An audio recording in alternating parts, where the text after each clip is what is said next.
It's now time to take a look at news stories making headlines across the globe. We begin here at home, where for Nigeria's economy to recover, the federal government must introduce deliberate policies that will protect local industries and improve the well-being of citizens. This was the submission of the chairman, editor-in-chief this day, Arise Media Group, Nduka Obagbena. He spoke at the All Nigeria Editors Conference in Yenagoa, attended by dignitaries, including Governor Doyediri. Arise correspondent Theophilus Agidi has more. Gathered at the Chief DSP Alami Seyab Memorial Banquet Hall in Yenagoa for the All Nigeria Editors Conference are top media executives from across the country, as well as dignitaries including Chief Host Governor Doyediri. The theme of the three-day summit, Economic Growth and Development Strategies in a Resource-Rich Country, is an attempt to brainstorm on issues bedeviling the nation's economy and suggest solutions. We implore you, as influential as your voices will be, to advocate for policies that prioritize sustainable development and empower local communities. The discussions are not just abstract concepts. They are directly affecting the life of the people, particularly those suffering from resources exploitation, environmental degradation, and unequal economic access. Our first statement of readiness is to put our house in order to ensure that we also protect our industries. Are we going to protect one of the game changers in our economy, the Dangote refinery, from cheap imports? If Dangote fails, the refinery fails, then we all fail. We want to stop monopoly. Then the other 4 refineries of NNPC must come alive. While oil remains a significant source of revenue for Nigeria, we are investing heavily in other sectors to diversify our economy. The launch of the presidential initiative on the CNG, the compressed natural gas, is a deliberate strategy to harness our abundant gas resources and also to foster a clean and healthy environment for our citizens. Challenges facing the media industry was also on the front burner, with calls on the federal government to intervene. Advertisement doesn't come like it used to be, because businesses are all going through hell. Government should appreciate the media and go out of its way to support the media. The growth of our nation's economy directly influences every sector, and our industry is no exception. Today's economic landscape demands that we be agile and innovative. Many media houses are devising different ways to survive. However, as we exploit these strategies, we must keep sight of our mission to provide accurate, trustworthy, and independent information to our audiences. Sustainability is about more than economic survival. Some notable participants at the event were former Governor of Ogun State, Segun Oshoba, Deputy Governor Lawrence Eridagbo, and Special Advisor to President Tinubu on Strategic Communications, Bayo Onanuga, amongst others. Theophilus Agidi, Arise News. Well, a great exchange of ideas there, tete-a-tete in Bayelsa State that took place yesterday. Rufais, what were some of your major takeaways from this? So some of my major takeaways, President Obagbena said it right. A lot more, needs to be able to be done as regards the state of this economy. But my major takeaway is the fact that, yes, I see from the government side the things they said they have done. But the question is, what's the effect? How many people have CNGs? Now, if you're saying CNG cars are a transition energy to be able to buffer the effect of petrol subsidy removal, the niggling question we keep asking this government is, what is the transparency process as regards subsidy? Did you investigate the NNPC? And I keep calling, you couldn't have removed subsidy without investigating the NNPC, at least even knowing what went on during the subsidy regime. You just said, oh, there was arbitrage and everything, we need to cut it. No. The major thing we need to fight in this country, like I've always said, is corruption. And you see, you need to go to the hinterlands and other parts of the country to be able to know the effect of corruption when contracts come out and when misplaced priority happens. What are those misplaced priorities? I'll give you an instance. The Minister of Works himself, not me, not me speaking, the Minister of Works himself said 15 trillion will be able to fix all the pre-existing roads we have in this country. That same 15 trillion was going to use to start a new contract of a coastal road. Was that sensible? If I were in that position, that 15 trillion would have just been used to fix the pre-existing roads. So we are doing a new coastal route. Other pre-existing roads are suffering in the country in a very deplorable state. That's why a member of parliament recently, took him to the cleaners. So is that sensible? In that coastal road, all the businesses around there, you've damaged them. You say you're paying compensation, bring them back. Your compensation is a paltry sum. I know businesses that had invested over 10 billion that they pay compensation of less than 200 million. So you've destroyed the economic livelihood of people. You've destroyed the economic fecundity. It feeds back into the economy. How do we grow this economy? Investing in people, investing on generation yet undone, doing infrastructure, yes, fixing the pre-existing infrastructure rather than starting a new one that when you look at it has no bearing. They also talked about the fact that they've paid minimum wage, student loans and all of that. But look at the minimum they've paid. It's been overtaken by events. I'll give you a empirical analysis. To have a good meal in this country is 1,300 now by statistics.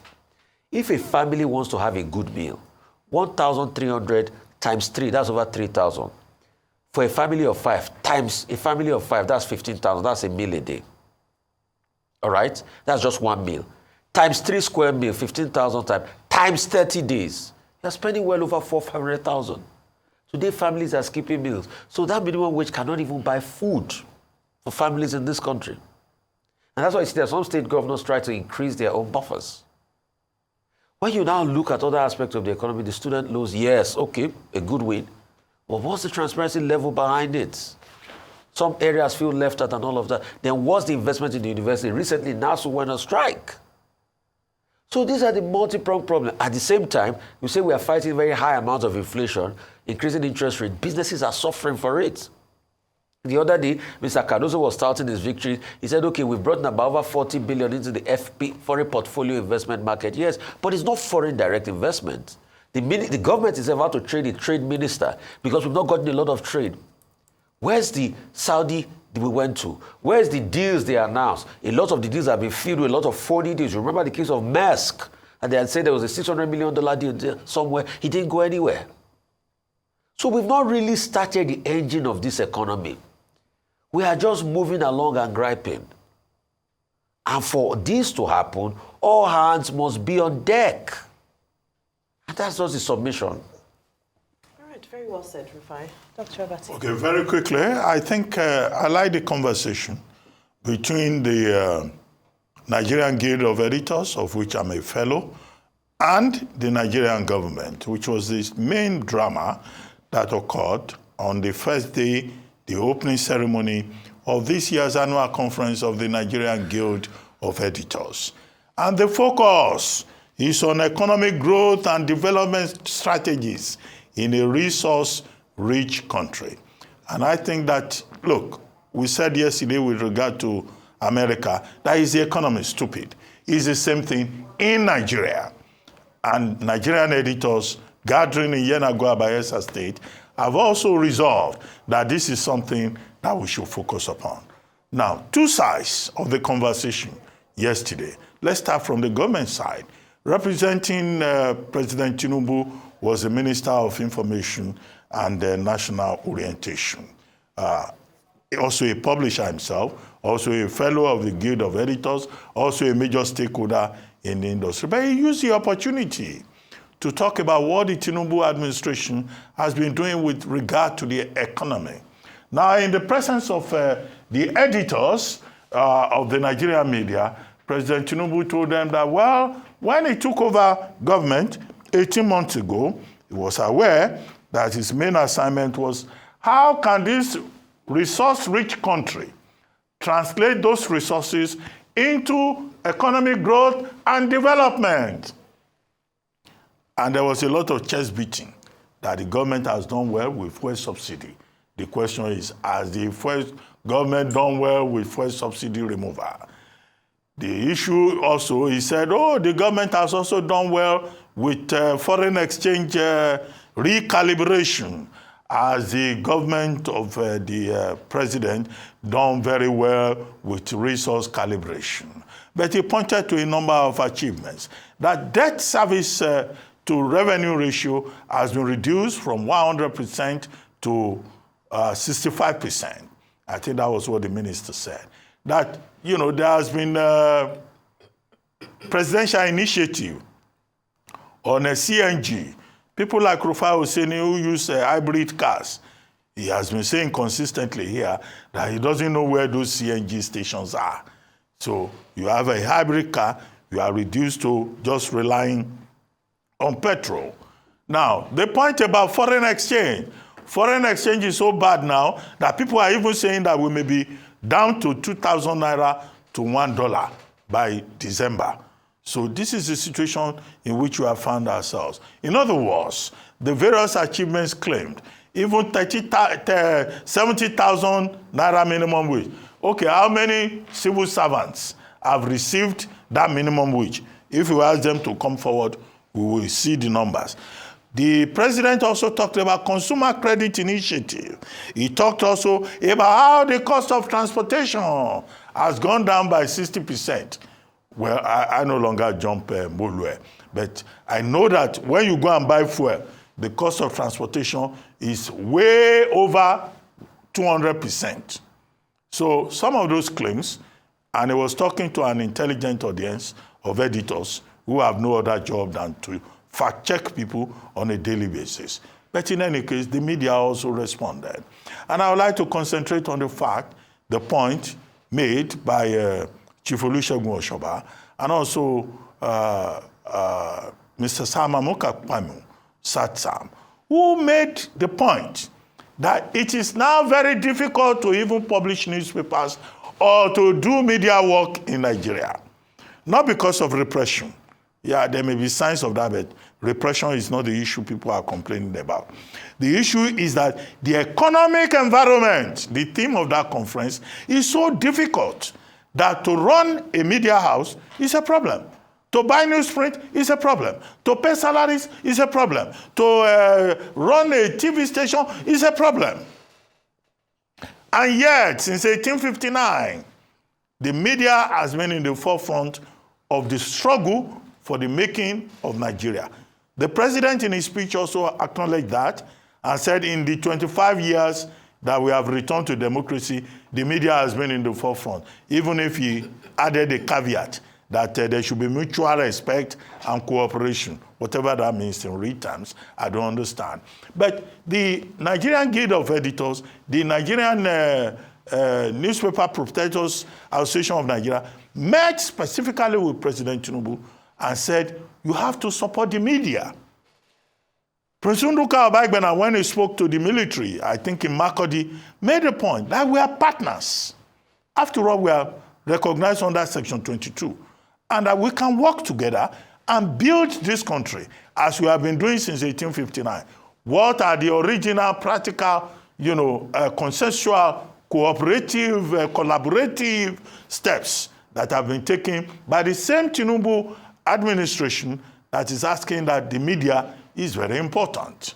It's not enough to come to our conference and tell us that you guys are important, but we need your understanding. No, the understanding should be both ways. But beyond that, it's about literacy. The media, within the cultural framework, culturology, we call it in theory, falls within, making society educated. It's about education. And you can't run a country in modern times that is uneducated. Once upon a time in this country, people used to buy 5, 6, 7, 8 newspapers. Even grade 2 teachers used to read newspapers. How many persons can read newspapers today? It's so difficult. They will say, okay, it's the age of social media. But how many people too can have access to social media? In other words, I think beyond the conference in Bayelsa, if the newspaper proprietors and the BON, Broadcaster Association of Nigeria, have not succeeded in persuading the government to prioritize the media, I think the Nigerian Guild of Editors should also, as a follow-up to this conference, continue in that direction to just say, support for the media. is important. After all, Thomas Jefferson, in 1776, once reminded every one of us of how important the media is to the building of this society and every society. He was referring to the US. But we think in Nigeria, the media should be prioritized. Absolutely. The media should 100% be prioritized. I agree with that. And those sentiments shared at this great meeting of editors. I've lived in a country where you would even be afraid to whisper the president's name, even in the privacy of your own home. And nothing positive comes out of it. It does not foster a spirit of development. It doesn't move the nation forward. We need to continue the spirit of tolerance and robust engagement. Recently, we've seen one or two squabbles that were not encouraging. We saw a back and forth, I believe, in the past 2 weeks between the Guardian newspaper and the government. We've seen a back and forth between Daily Trust and the government. We've seen various investigative journalists, have to face the wrath of the law in various forms and ways. Some were abducted in the middle of the night and all sorts of questionable circumstances. And that is a big no. So it's very important for the conversation to be pushed in a progressive direction and for us to continue to stand to ensure that we do not slip into that situation that I described, where you live in a country where you're even too scared to say the president's name, even in the privacy of your own home. Having said that, there were a number of major takeaways from this conference. One of those, I believe, was a point made by Prince Nduka Obaigben about protecting local industries. He gave the example of Donald Trump and said, well, Donald Trump is boldly saying he's going to increase tariffs because that's the measure he feels will best protect his people. Here in Nigeria, we've had situations where we've closed our borders in an effort to try and foster local production. So it's not about, in our instance, it's not about a lack of policies that protect our local industries. However, when those policies are put into place, what do we do with them? Are we investing in our local value chain? Look at the potential of agriculture. Even look at the potential of livestock. Look at the potential of tech. There's so much potential.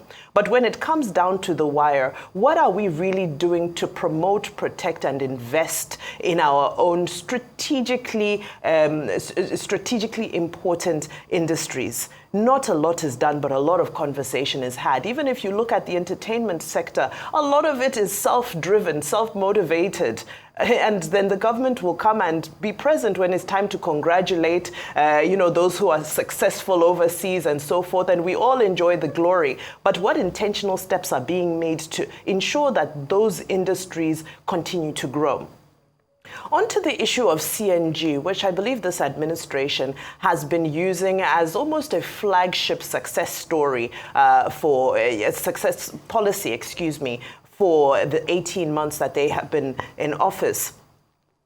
2 or 3 days ago, we woke up to the headline that Malaysia was banning what they call NVGs, which is the same as CNG vehicles, natural compressed gas vehicles. And their reason for that is due to safety concerns. Now, when you look at the lifespan of a CNG tank, the lifespan is said to be about 15 years. Now, based on when Malaysia started this program, it has about 15 years has elapsed, and the nation has found that it was difficult to find tanks. They were not producing any locally, and those that had damage found that it was difficult to have them repaired. So apart from that, they saw that the uptake level of CNG, or rather what they call NVG, was very low. Very few people actually converted their vehicles. So with all those factors considered, as of June 2025, Malaysia will no longer be using what we refer to as CNG here in Nigeria, but in fact, all of their CNG stations will now be converted to electronic vehicle charging stations. So it makes you ask questions about whether we are moving in the right direction by adopting policies that are being phased out in other places in the world. I know that Bayo Onanuga has come out to speak and said that, oh no, the case of Malaysia is different to the case of Nigeria because we here have already invested in the manufacturing of tanks. Well, we would love to see more reportage around that so that we can ensure that truly we are on the right track with regards to CNG, because this has been touted as one of the flagship success stories of this administration thus far. So it's concerning to see that other nations globally are turning away from it, something that we are bullishly walking into. And then very quickly, before we move on to the next story, subsidy removal. In a nutshell, where is the saving from subsidy being spent? That's the breakdown we would like to see now. Now, on to our next story today. The Attorney General and the Minister of Justice, Lateef Fagbemi, has insisted that the government did nothing wrong by arraigning minors for alleged treason. Mr. Fagbemi stated this in Abuja on the sidelines of an event where he clarified that the Federal High Court has jurisdiction to conduct trial for people within the age bracket of those arraigned this November, an event that sparked nationwide outrage. He says President Bola Tinubu, however, exercised a fatherly gesture by ordering the release of the 119 suspects who were arraigned for treason after taking part in the End Bad Governance protests in August. People were under the impression that because they are children, they are minors, all sorts of theories have come up. There is no law in this country which says a minor cannot be tried. And I've also heard, they should go to a family court. A study of the law and the Constitution leaves you to no other conclusion that it is the Federal High Court that has jurisdiction in matters bordering on treason and allied matters. So the chapter is, but whatever the situation, the president has closed the chapter by his decision to have these young men released. Thank you. Okay, well, that is the Minister of Justice. So I get taken aback when the Minister of Justice says this. Yes, he can quote law. He's a man of law. But I quote common sense and rationality. As these states, the Nigerian states, been able to investigate and know those that sent those kids and gave them the flags? I thought they said they arrested a tailor. From their investigation, were they able to get who sent the tailor? Or was the tailor just so happy all of a sudden he started sewing Russian flags? Except we get to those that really perpetrated and orchestrated all of this, we are not going to move anywhere in this country. So are they telling us that the tailor that they picked up that was sewing the Russian flag just woke up one morning and say, oh yeah, let me sew Russian flag, so that they will put it and be waving it everywhere? You know, we deceive ourselves too much. So I would have expected the people to be able to investigate, go to the nitty-gritty of it, and see the people that were doing this. We can't deceive ourselves. These kids were just victims of circumstance and a failure of the Nigerian states. You think if these kids have the opportunity the kids of the politician had, and they were in school, and they had food, they had education, the state catered to them, you think they will bring them on the road and push them out as protesters and give them flags for them to hold and let them damage property? How many of their own kids, the big politicians in this country, go out to damage property? So let's call it spade a spade. And him saying President Tinubu did it based on his fatherly love. What was he supposed to do? Continue with the bad optics to our country? I'll tell you a story like I told the last time. I met somebody recently. He said as of 1978, he was quite very lean. And they were making jokes about him in Croatia that he grew up, that he's a Biafra kid. That optics have not left the mindset of a lot of people. So do we know the image? As regards law and everything, there's something also called international image of a country. You don't know the image of what it means for them to have kids locked up for 3 months. So we can quote the law all we want. But the thing we should also remind ourselves is the rationality. But these people were the people you could apprehend, you could arrest. I'm sure you heard the minors tell the story of the torture they had gone through. They were not only just arrested 3 months prior, they were also tortured. How they were taken from barracks to barracks. So he didn't see all of that. And they're charging kids for treason. And even the mindset of charging protesters for treason is the shocking thing in this country. What about people that have done more harm to this country? We live in a country where politicians don't even have their certificates. It's a case of controversy. We live in a country where all sorts of lies are going on, where people will tell you that they went to a school and the school had not even started before they graduated from the school. Where's the public integrity with that one? When people come out to protest, you shut them down, you try them for treason, you criminalize protest. This was a protest that after you campaigned bitterly, and people should not come out to do. But these are the same people that protested when they needed to protest at this point.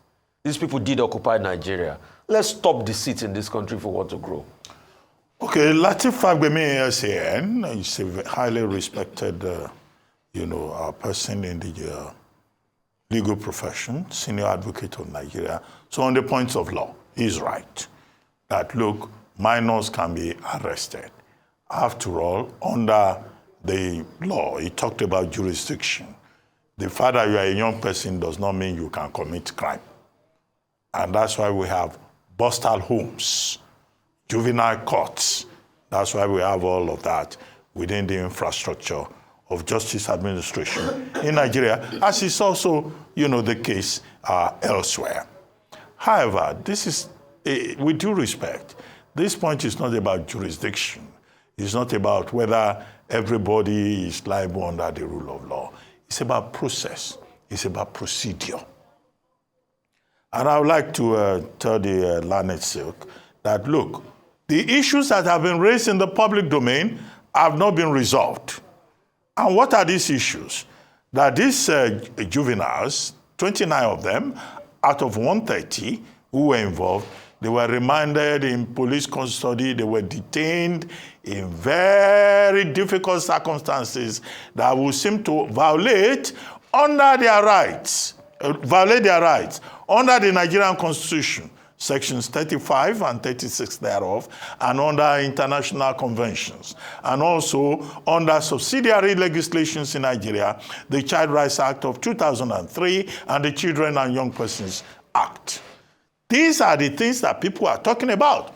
That even if it is not a child, you cannot detain a child or anybody for 97 days. Secondly, even if you say a child has committed an offense or whatever, you don't have right to violate their right to human dignity under Section 34. Or to say that these persons, have been charged for offenses on the basis of the fact that they were carrying placards. So these are the major issues.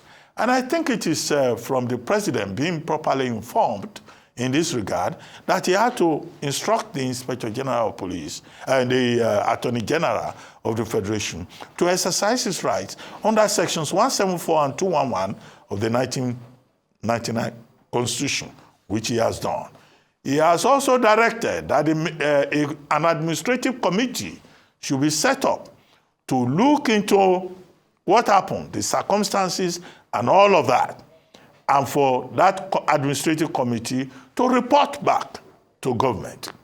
It was also in this regard that the Inspector General of Police has also said that the police is investigating what happened in detention facilities, to the extent that the president also made the point that any officer that may have been involved in abuse of power and office and negligence and behaving ultra vires should be investigated and appropriate sanctions should be recommended. What I expect the learned Attorney General, to be talking about should be how far this government has gone with the administrative committee and what the police have done, with their own investigations about how rights have been abused of these minors and rights that could border on crimes against humanity. After all, we are all here when those children were presented in audience before the president, and many of them appeared in Ashebi, children who were denied food. We are also here in this same country. We have seen some of the state governments where those children come from. I think Kano specifically, is it Kaduna? I don't know the specific state now. But where they've been treated so well. Some of them have even been given iPhones smartphones to use. They've suddenly become members of the elite. The same people who were accused of trying to overwhelm the president of Nigeria. I think the Nigerian government should restrict itself to apologia and also to the fact that, many things were mismanaged. Only 3 days ago, Femi Falana, SAN, was saying that apart from these 29 children, minors that have been received, the remaining 101 persons who were involved in that matter, should also be released by the Attorney General of the Federation. Because in his own reckoning, he does not think that it should be an offense for anybody to carry placard or for anybody to say that he is hungry in Nigeria, and that when people want to overthrow government, they don't do so with fire extinguishers, that the police, demonstrating such gross incompetence, is saying that people are going to use fire extinguishers to overthrow Tinubu. They are going to use placard or Russian flag. No, I spoke about how ludicrous this is, but I add the word that it is farcical, and we should focus on the core issues with due respect. Absolutely. I think it's very critical that one is not selective in their application of due process, because I'm not a lawyer, but I understand he has quoted sections of the law which Dr. Abati has confirmed to be right and accurate. But what about every other thing that was not right and accurate in this process? As Dr. Abati has said, some of these young people have now been gifted sums of 100,000 naira smartphones in their respective states. What happened to the rehabilitation we spoke of? I hope that these things are not being done in place of the real work that needs to be done to rehabilitate these young people. Lest we forget that yesterday a story broke that there is a new terrorist group that has been confirmed in northern Nigeria called the Lukarawa that is said to be infiltrating from Libya, from Niger, from Mali. So what are we doing to ensure that these children are protected from the real threat to society, from the real existential threat of being radicalized and indoctrinated into these terrible groups that promised them heaven and earth? Because surely 100,000 naira and a smartphone is not enough. It doesn't even begin to scratch the surface on what needs to be done. We've already advocated for vocational training. We've already advocated for rehabilitation in the form of counseling. But apart from that, one major thing we cannot ignore is what this entire charade exposed, which is something we are already familiar with, but it was a reminder of the fact that our justice system needs work and attention. I brought some statistics here before, I'll bring them again, which is that 13.7% of children in detention are reported to be well fed. So that means that you have about 86% of children who are in detention who are not being well fed. 12.9%, only 12.9% were given adequate hygiene materials and materials to look after themselves. So that means that the majority of children, juveniles, who are going through this justice system, whether it be through the Federal High Court, as the Minister of Justice has alluded to, or whether it be through those family courts that he's speaking to, it doesn't seem that any of those scenarios is helpful to them. And what do we expect when we put children through this process? Okay, fine, now we say the president has demonstrated a fatherly gesture in ensuring that they return home. But it can't just be about releasing them and sending them home. The other day, we were all in agreement here that it's almost like sending these young people back into the fire.